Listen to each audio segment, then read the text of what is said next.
Our top story, Jaguar deep penetration strike aircraft, Su-30 air superiority fighters capable of carrying and delivering up to 10 tons of weapons. C-130J Super Hercules aircraft all touched down at a stretch of the national highway near Barmer in Rajasthan. Defence Minister Rajnath Singh and the Road Transport and Highways Minister Nitin Gadkari were on board the C-130J Super Hercules that made this drill emergency landing on the national highway. So it's a big signal that's being sent out, and 28 such emergency airstrips are being built across the country. India Today's editor Defence Abhishek Bhalla gets us a top story.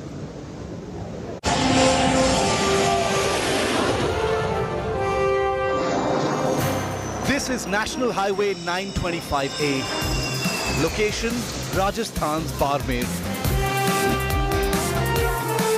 Just 40 kilometers from the international border with Pakistan.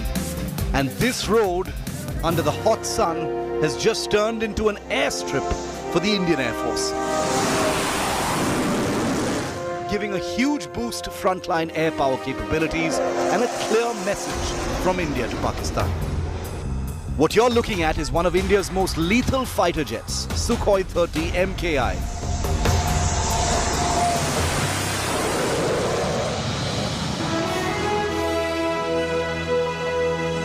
Now you're looking at a C-130J Super Hercules transport plane, both of which touched down on India's first airstrip on a national highway in Barmer.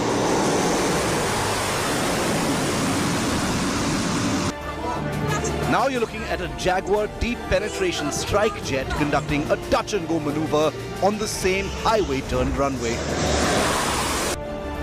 India's lethal warbirds on full display on a runway carved out of a national highway.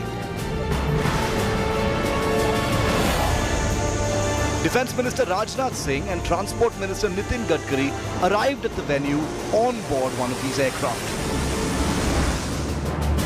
Chief of Defence Staff Bipin Rawat and Indian Air Force Chief Air Chief Marshal RKS Bhadauria were present on the ground.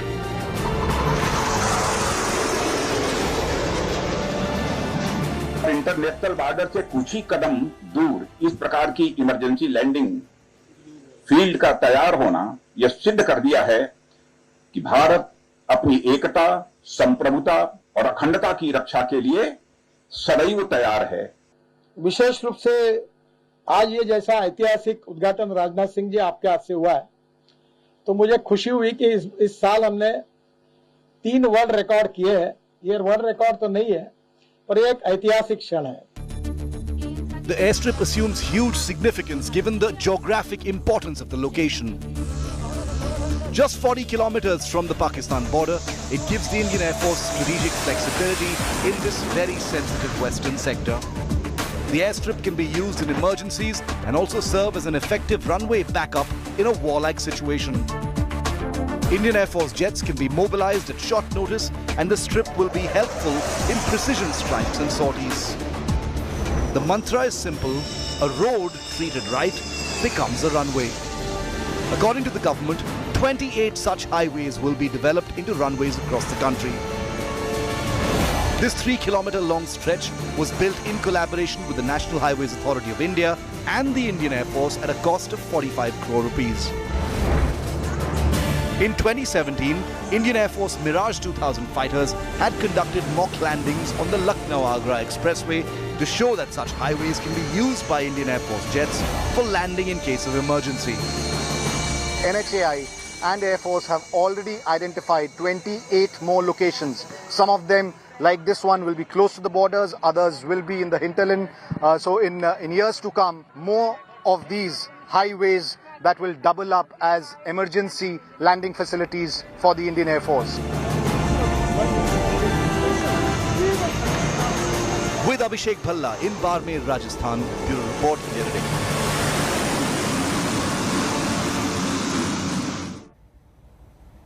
Each aircraft is carefully chosen to send out a strong message, whether it's the Jaguar deep penetration strike aircraft, the Su-30 MKI, or earlier in Uttar Pradesh, the Mirage 2000.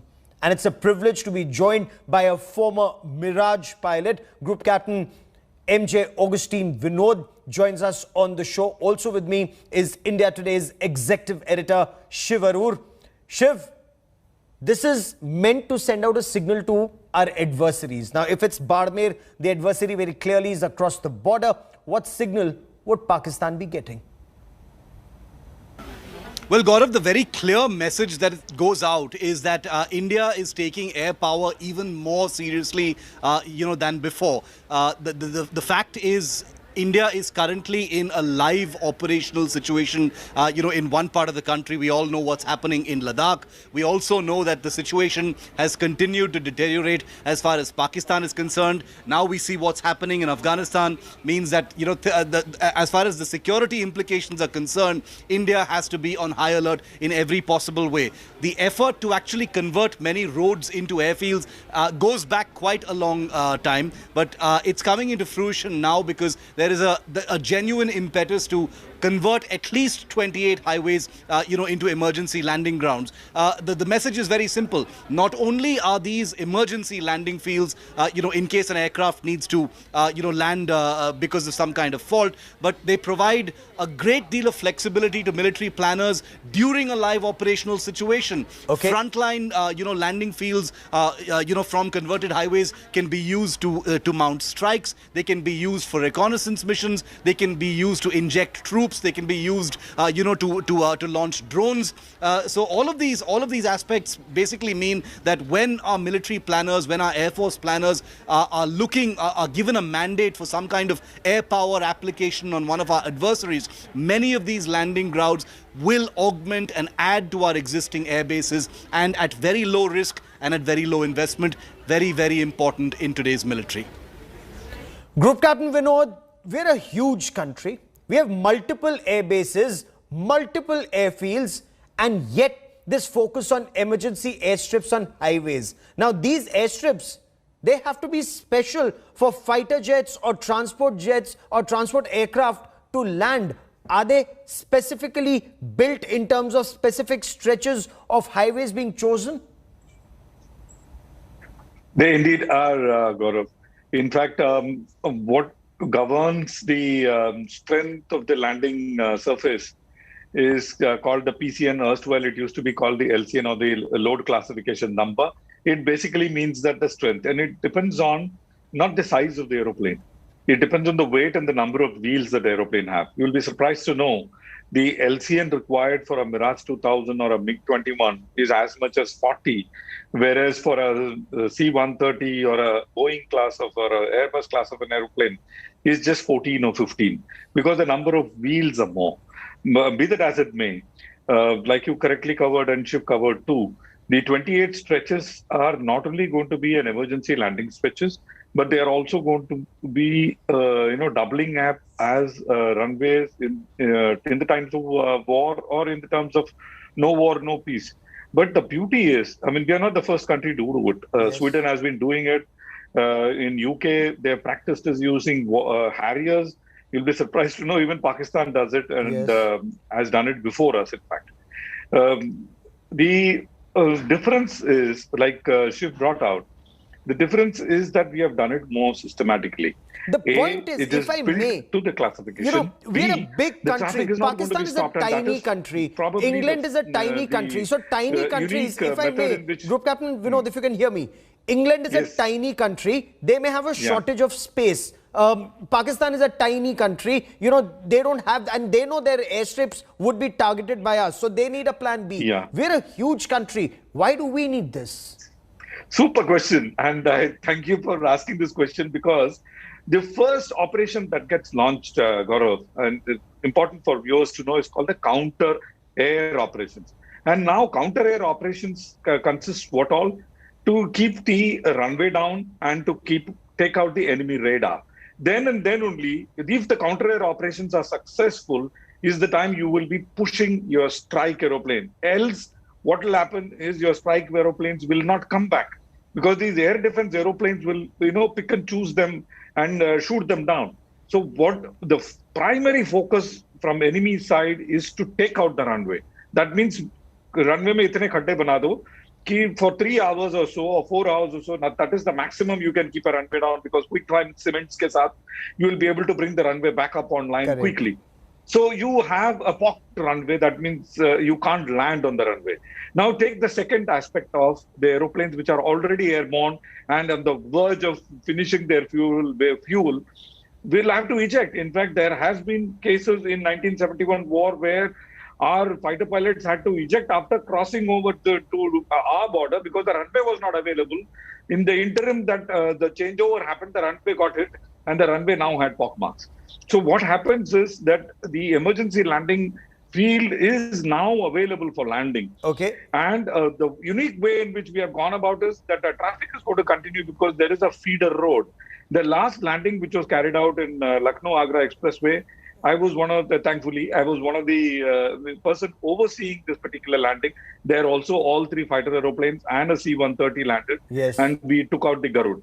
So this government, and especially Nitin Gadkari is doing a lot to bring out these 28 strips, and I hope we bring it out quickly. I hope I've made myself clear. Oh, absolutely, and especially the aspect that you're doing it in Tamil Nadu, you're doing it in Andhra Pradesh, so the focus is also Indian Ocean region. That sends out a big message. But in today's day and age, when you have mid-air refuelers, you know, in the good old days, fine, you needed fuel, you needed to land. If your runway wasn't available, you know, you had to jettison you had to eject and jettison the aircraft. Now, but in today's day and age, you have mid-air refuelers. Do you still need these strips, sir? So, thank you for this question, Gaurav, and I'm sure most of our viewers have this question. You know, the problem is mathematics. How many good mid-air refuelers will you have closer to border? Because these are high-value assets. And high-value assets are normally kept away because when you keep a high-value asset closer to the border, you have to provide a high-value asset protection aeroplane. That means a mid-air refueler less than, say, few 100 odd kilometers closer to border, I can't tell you the exact number. You will have to keep 4 to 5 Su-30s guarding it. Otherwise, the enemy will come and shoot it down. Now, how many high-value assets can you keep in the heat of war? A. Especially when you have the AWACS how many high-value assets can you keep for counter-air operations, which is going from our side? So these are the mathematics that preclude us from keeping these high-value assets close to the border, Gaurav. So therefore, what happens is once you can remove this HVAA from our equation, this particular thing, these 28 slips are going to be, I'm telling you, manna from heaven. Okay, these 28 airstrips, when they come up, they will be manna from heaven. And from what I've been told, that work is happening very quickly. In some of these, land has been identified or stretches have been identified in others. And we'll track that story very closely. Stay with me, Group Captain Vinod. The other story, equally big, if not bigger. It's a big boost, not just for the Indian Air Force, but also for domestic defense manufacturing. The Narendra Modi government has cleared the procurement of 56 C-295 transport aircraft to replace the aging Avro transport aircraft fleet. Now, 16 of these aircraft will be bought in a flyaway condition from Airbus Spain. 40 will be manufactured in India and by a private sector company. India Today's Shivarur gets us more.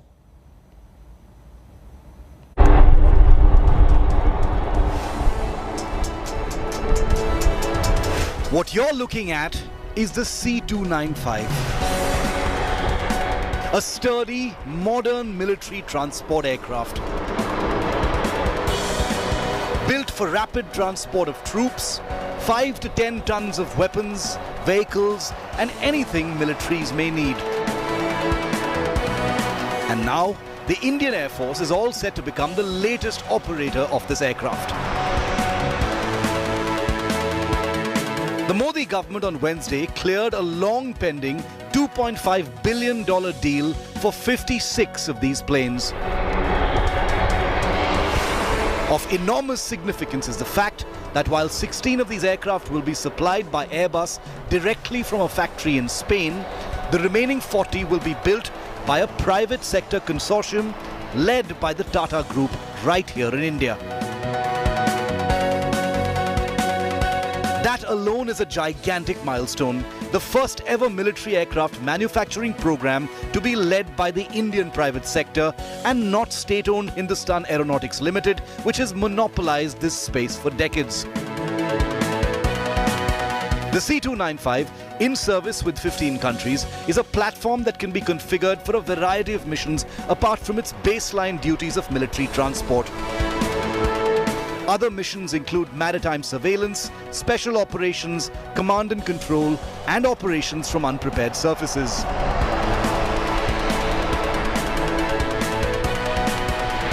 The deal for 56 C-295s has taken a long time coming and has taken nearly a decade to be concluded, and they won't be coming a minute too soon.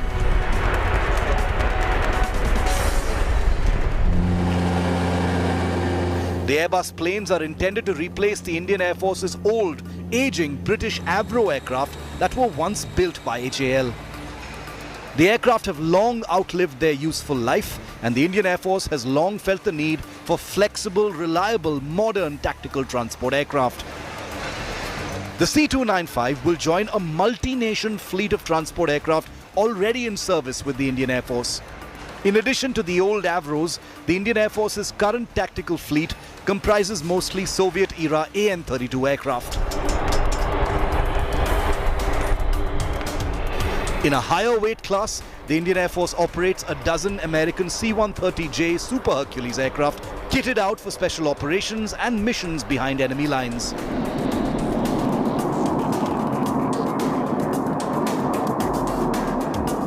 And at the higher end of cargo capacity, the Indian Air Force also operates the Russian IL-76 jets and a fleet of 11 giant American C-17 Globemaster IIIs, which have recently seen action in the Kabul evacuations.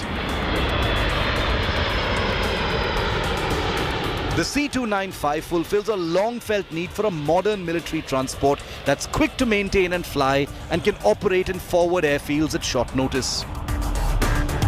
With a factory to come up in India, it's likely that many more could be built for the Indian Navy and Indian Coast Guard as well. Bureau Report, India Today. This is big news as far as the Indian Air Force is concerned. It's perhaps bigger news, Group Captain Vinod, as far as the domestic aviation sector is concerned and as far as domestic aircraft manufacturing is concerned. Is this, as some would argue, a game changer? Absolutely, and I would strongly argue that. In fact, I covered that in your Hindi channel as well. C-295 is going to, it is stepping into replacing Avro, so that is why the number 56, 40 will be made in Tata Advanced Systems. An exceptional organization. A lot of our viewers are not aware. C-130's tail section, not from now, for past 7, 8, 10 years, we've been making in Tata Advanced Systems. Sikorsky helicopter, which is used by President of United States, is made in India. Yes. In Tata Advanced Systems.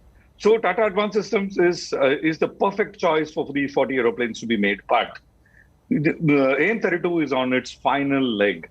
The recent upgrade is probably the final upgrade.